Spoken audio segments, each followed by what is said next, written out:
What is up, everybody? Welcome back to the channel. Today we're going to make a short, quick video on the new PSE Fortis 33.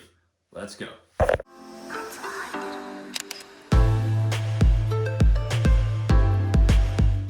Alrighty, so just real quick, taking it from the top, going over the specs of it one more time. This is the Fortis 33. They make it in a 30-inch axle to axle as well. I typically like the longer bows, so I'm looking forward to shooting this one. It does have the E2 cam system on it. Like I mentioned a minute ago, that's going to allow you to go from 28.5 to 32.5 on the draw length.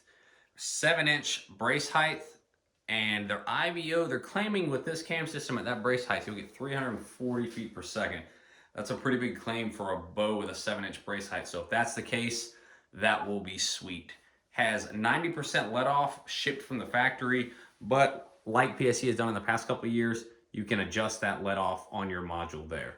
So if you wanted to go to a little bit less, certain states, if you're hunting, won't allow you to hunt with over 80%. So you've got the ability to adjust that there. But from the factory, it's shipped with 90% let off. So that'll be nice. Also coming with an upgrade this year is the ability to do a Picatinny sight mount. Hoyt did it a couple years ago and they still are now. So now PSE is offering that as well. You have your traditional sight mounting holes if you wanted to still run a standard sight. You have the standard burger holes for mounting a rest, and also you can't see, but behind the whisker biscuit there is a dovetail, so you can run your integrated rests, the QADs, and there's also 2 holes tapped into the back of that dovetail, which looks like it's gonna allow you to direct mount the Hamskea Epsilon, but I haven't tried it yet, so don't quote me on that, but it does seem like that'll probably be what it's for.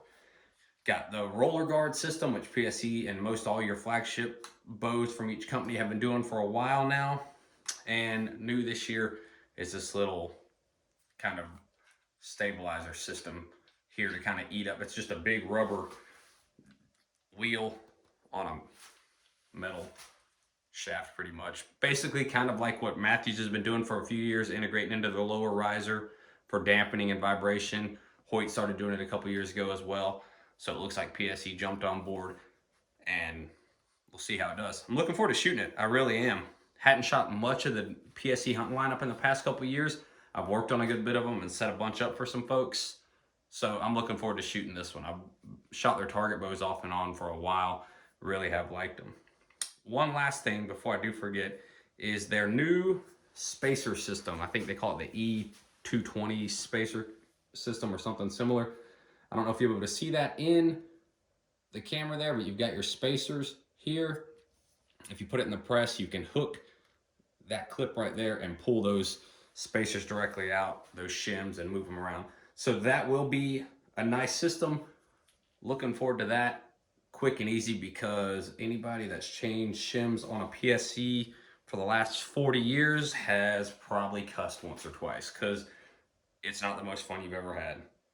Anywho, I digress.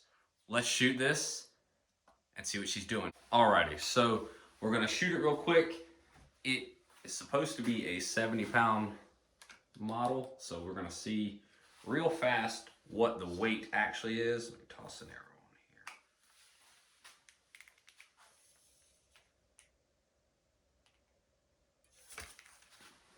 65.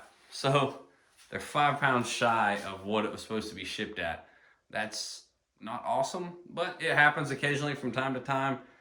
No big deal. We could twist the cables up a little bit to get it peaking right where it's supposed to be at 70.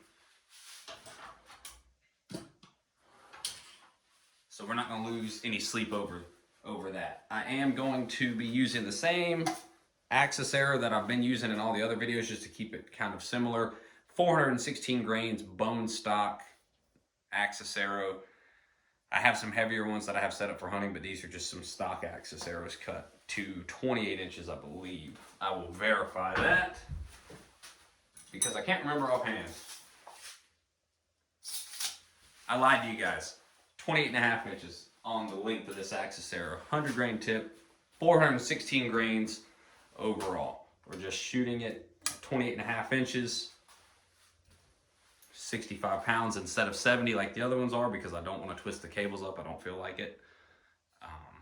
So let's see what it's like.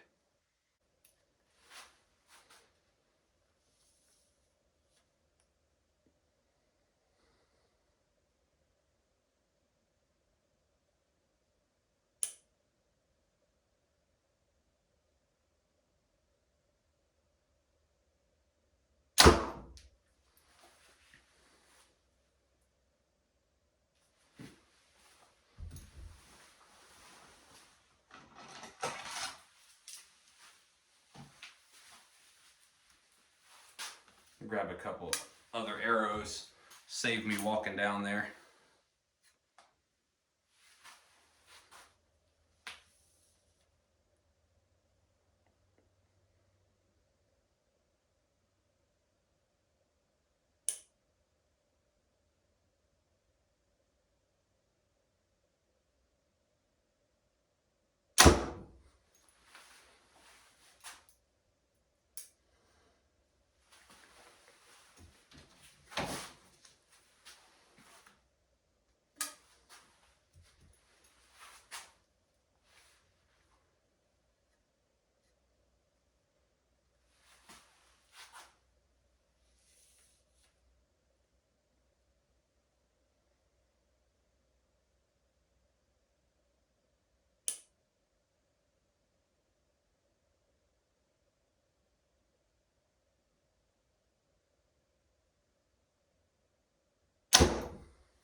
All right.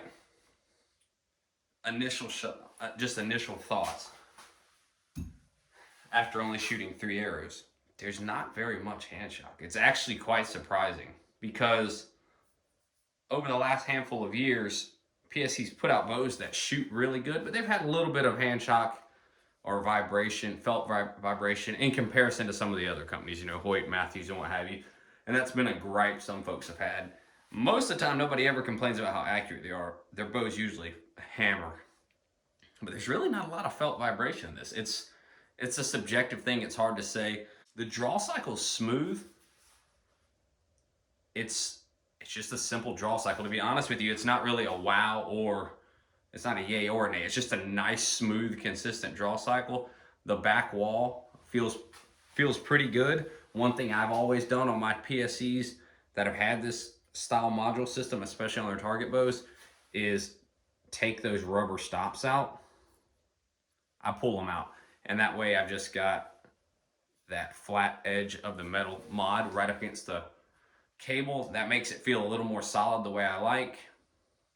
And if you're ever hunting or something and that rubber piece pops out of one module and not the other, your timing is going to be off. So I usually just go ahead and pull those out anyways, get a little bit more solid back wall, and I don't have to worry about them ever coming out when I'm shooting or hunting or competing or whatever.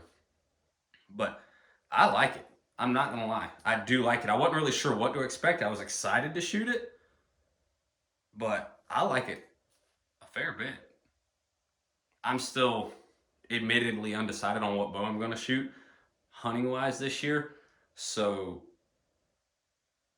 this would definitely, I mean, I wouldn't hesitate to shoot it. That 28.5 feels a little long. I didn't put it on the draw board to see exactly what it's measuring, but it feels a touch long. But that could be a couple different things.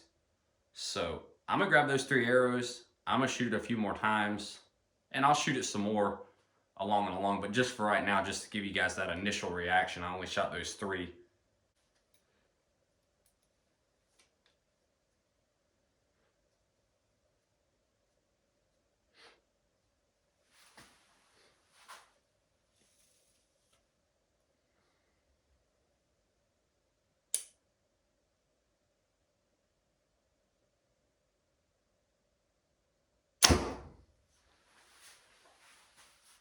There's very little hand shock. Like shooting it again and really paying attention to it, there is very little hand shock to that.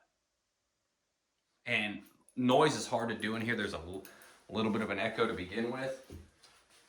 Just like if you guys have seen my other bow review videos, noise is a hard one. And in my opinion, I said it in the other videos, I'll say it again. Noise and felt vibration or hand shock, that's subjective. Some people think one bow's quieter and has more hand shock or vice versa. That's entirely up to you. Shoot as many bows as you can for yourself and decide for yourself.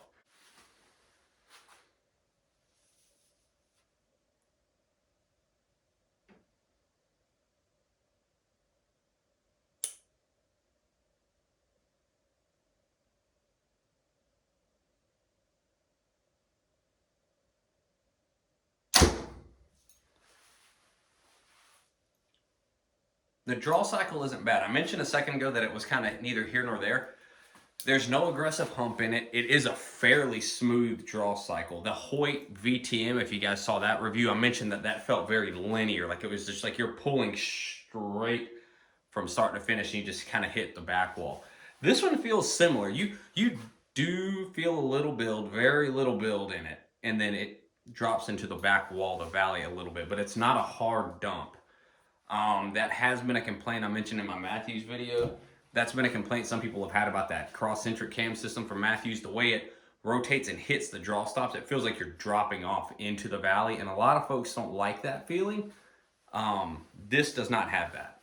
This, you feel a little bit of a dump, but that's to be expected. You're dropping into 90% let off. So at 90% let off, this is a 65-pound bow at the moment. You're holding like 6 pounds, maybe 6.5. So that is sweet. The draw cycle does feel really nice and very, very, very little hand shock. I will say the 90% let off. I'm gonna talk about that for a second because you're starting to see more people go to that, more companies go to that on their hunting bows, which is great. If you saw my video I posted earlier this week talking about string pressure and string pressure on the face, I mentioned this briefly. If you have not seen that video, I'd appreciate you going and checking that out. It might help you. You might find some benefit in it. If you're having issues with left and right misses, especially at distance, and it could be related to string pressure on your face, check that video out. But anywho, I mentioned in that video bows that are having these newer bows doing 90% let off. The issue with that is the lack of holding weight. At full draw, there's very, very little tension on the back half of the bow. So it's really easy to move that. One other thing to keep in mind with that, if you're overbowing yourself, or maybe you can manage the weight drawing it back, but you have a hard time letting it down, you need to be very careful on a bow that has 90% let off. Because if you're at full draw and you go to let the bow down, we've all seen that guy that kind of just dumps the bow that way. If you're not careful and that back bow hand, string hand, gets out of alignment with that front bow hand, letting it down, you can derail those cams just because there's very little tension in the system. It's nothing to scare you. It shouldn't scare you. It should just make you kind of, if anything, work on being more controlled when you let your bow down. So that's not an issue. That's not a slight. Let me be very clear. I'm not saying that as a con at all. I'm just saying for any company that's making a 90% bow and for any shooter that's shooting a bow that has 90% let off, keep that in mind. I've heard people complain about, you know, when they go to let down or this or that, the bow derails, or maybe at full draw they had a lot of string torque and it derailed. Yeah, there's 10% of your peak draw weight is being held at full draw. In this case, that's 5 pounds. That is no amount of tension at all. I can't stress that enough. You could easily find yourself in a situation you don't like if you don't pay attention. And that shouldn't scare you. That should just make you get the reps in with your bow and learn the bow system. Learn how to control a bow when you let it down, not just jerking it down. So with that being said, keep that in mind on your bows if they have 90% let off. Other than that, the PSE Fortis 33, like I said, they do make a 30. This is the 33. Go shoot one. If you have a PSE dealer around you, great. Go shoot one if they've got it. It's definitely worth checking out. For 2023, I wouldn't hesitate to shoot it. Like I mentioned a minute ago, I'm still not sure what bow I will shoot. And I was briefly mentioned earlier, I might chronograph it, but I'm not. I decided I didn't on my other review videos because my chrono wasn't working. So I'm not going to start now. What I may or may not do is get all the bows and make one video chrono on the speeds at a few different draw weights, at a mortal man's draw length, like my size, not 30 or 31 inches, just to get the speed. So people can have a more realistic idea of the speed. I may do that. I haven't decided yet. So if I do, you guys will obviously see the video. But with that said, go shoot it. I'm fairly pleased with it. Like I'm actually, I mean, I wouldn't say I'm excited, but because I don't really get too giddy about a lot of stuff. But this bow is nice. This is a very cool bow. I wouldn't hesitate to shoot it at all. I may end up shooting. You guys are going to have to wait and see what bow I end up shooting for a hunting setup for 2023. But this one would definitely get a solid look. I'm not upset about that at all. the shim system I briefly touched on. My only concern there would be the fact that since they do just pull in and out when the cams, or when you have them pressed, just the overall longevity of that, to make sure that it would work. But only time will tell. I'm sure they've done the testing, so I wouldn't let that hesitate, or I wouldn't let that become a hesitation from shooting it. Yep. So the PSE Fortis 33 with the E2 cam. Go check one out. Shoot one.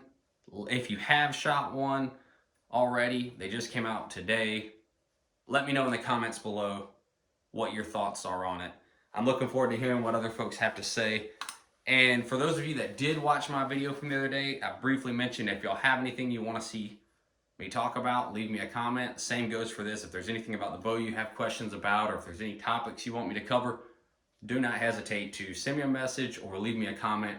I will do my best to answer them or make a video responding to them, whatever works best in that moment. So, PSE Fortis 33, the new 2023 aluminum flagship bow from PSE. As always, guys, thank you for watching. Grab your bow, get outside, and go shoot something.